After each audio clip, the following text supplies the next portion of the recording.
bè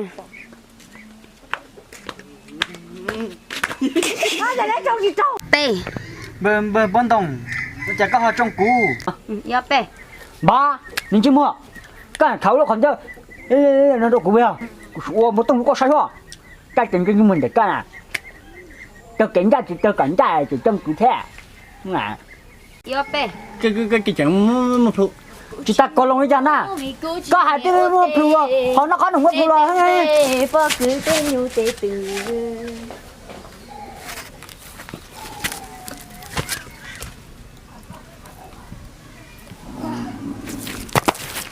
ya bè bây giờ chúng ta chồng không có lò sữa từ ngoài giờ cái rừng có lên ya bè vì chỉ rừng có hả bè vì chỉ rừng có hả giờ tụi mình lên nụ cảm ơn chị đã từ ngoài chào chị của này bác bác ya bè có tiền chồng không có lò đó đấy giờ cái trên cái xe này Dạ, lúc này dùng một phiếu luôn, chỉ tôi nên là xỉu lưỡi tao của nó liền thôi.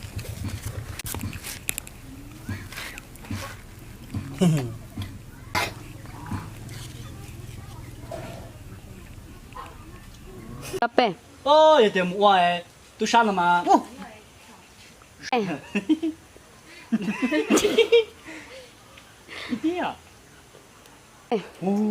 cái quạt lòng tôi thẳng à ô dư tôi cho họ ui tôi sai tôi sai không từ hư ô lại cầu tổng cái nó tổng mà bỏ đi bay đến nháo mắm nháo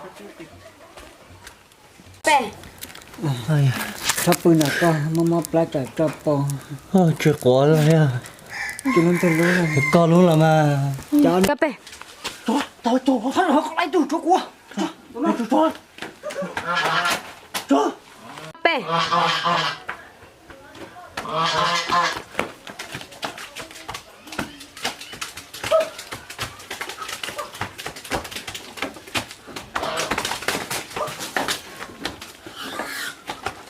bè tôi bao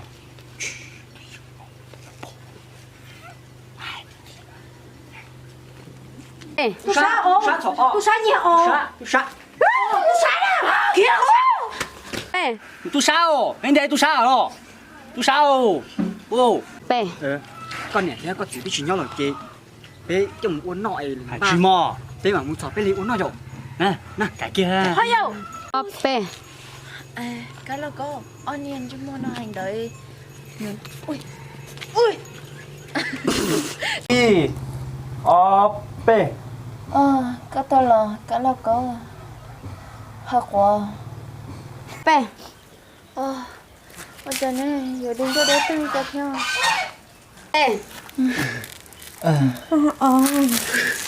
có bữa nào có của cho po có nhiều cái này sao chưa có là hơi thực trong bè ơi sắp bữa nào có mama plá trả cho po chưa có rồi à cho nên tôi nói là có luôn là mà cho ya bè cho bên này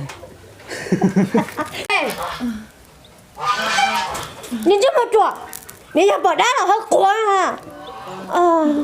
xong thì lần đó chỉ có chiếc cô ya bè Bảo à, sao kìa tôi sát tôi nhiều bé tẹo nè, chị ông bà á.